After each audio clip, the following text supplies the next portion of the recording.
ঢাকা বিশ্ববিদ্যালয়ের শিক্ষার্থী শাহরিয়ার আলম সাম্য হত্যার প্রতিবাদ, নিরাপদ ক্যাম্পাস এবং ছাত্রলীগ নেতাদের বিচারের দাবিতে মার্চ ফর জাস্টিস পালন করবে ছাত্রদল।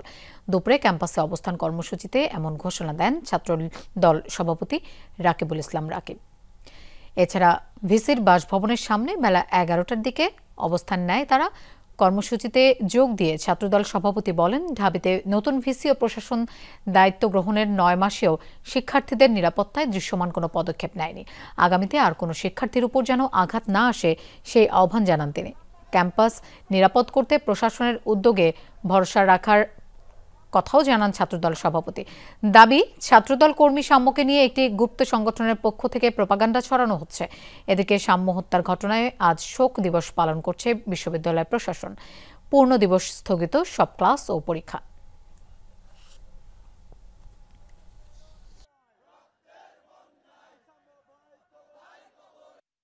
ক্যাম্পাসের দাবিতে ইতিমধ্যে তাদের দুই একটি পদক্ষেপ আমরা লক্ষ্য করেছি।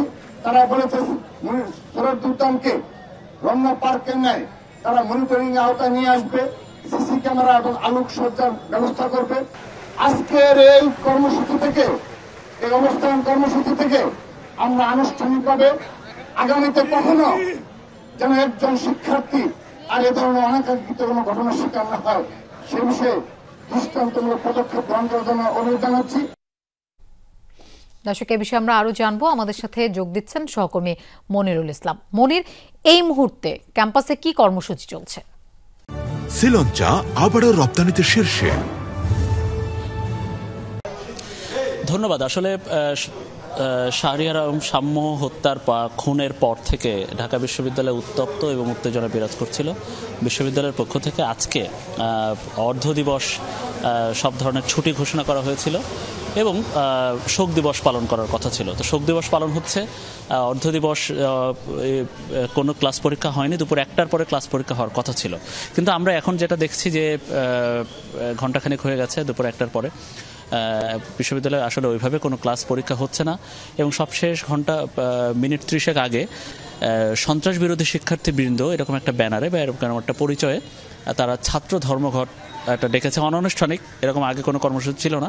তো আমরা 20 থেকে 30 জন শিক্ষার্থী তারা প্রশাসনিক ভবনে, তারা কলা ভবনে এবং অন্যান্য আশপাশের বিভিন্ন ভবনে তারা এরকম তালা ঝুলিয়ে দিয়েছে এবং একটা ছোট্ট একটা ইয়েও দেখতে পাচ্ছেন, পোস্টার দেখতে পাচ্ছেন।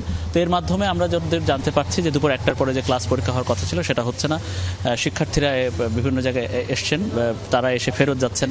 আর তারপরে অন্য দিনের চেয়ে আজকে এই যে সাম্য হত্যার পরে আজকে যেহেতু অর্ধ দিবস ছুটি, তো এই ছুটির প্রেক্ষিতে বা শোক দিবস এর প্রেক্ষিতে বহু শিক্ষার্থী আজকে আসেনও নেই।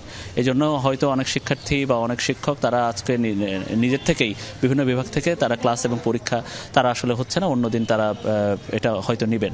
আর বিশ্ববিদ্যালয়ে ছাত্রদলের আজকে বড় কর্মসূচি ছিল, নিশ্চয়ই আপনি বলেছেন। ছাত্রদলের কর্মসূচি থেকে বিশ্ববিদ্যালয় প্রশাসনের নিরাপত্তার ব্যাপারে, তদারকির ব্যাপারে চ্যালেঞ্জ করা হয়েছে। তা আরও বড় ধরনের দাবি জানানো হয়েছে যাতে ক্যাম্পাসকে আরও নিরাপদ করা যায়, ক্যাম্পাসের আশপাশের বিভিন্ন স্থাপনায় শিক্ষার্থী বান্ধব করা যায়। তো এই সব দাবির মাধ্যমে, এরকম দাবির প্রেক্ষিতে আমরা এখন দেখছি যে ছাত্রদলের কর্মসূচির পরে বিশ্ববিদ্যালয়ের এরকম প্রধান ভবন, একটা কলা ভবন, সামাজিক বিজ্ঞান ভবন, সেখানে এরকম তালা দেওয়ার ঘটনা ঘটলো। তো আমরা বিশ্ববিদ্যালয়ের কর্তৃপক্ষের কোনো পাইনি, এখনও কোনো বক্তব্য আজকের দিনে এখনও পাইনি। আমরা যতদূর জেনেছি, তারাও অনানুষ্ঠানিকভাবে যতদূর জানছি যে বিশ্ববিদ্যালয় থেকে এই সাম্য হত্যার ঘটনায় যারা জড়িত সে ব্যাপারে আইনশৃঙ্খলা রক্ষাকারী বাহিনীর সাথে তারা যোগাযোগ রাখা হচ্ছে। এখন পর্যন্ত আমরা জানি যে সাম্য হত্যায় 10-12 জনের ব্যাপারে অভিযোগ আছে। অভিযুক্ত 10-12 জনের মধ্যে মাত্র 3 জন গ্রেফতার হয়েছে।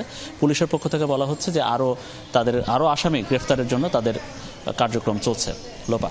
মনির, আপনাকে ধন্যবাদ আমাদের সাথে যোগ দেওয়ার জন্য।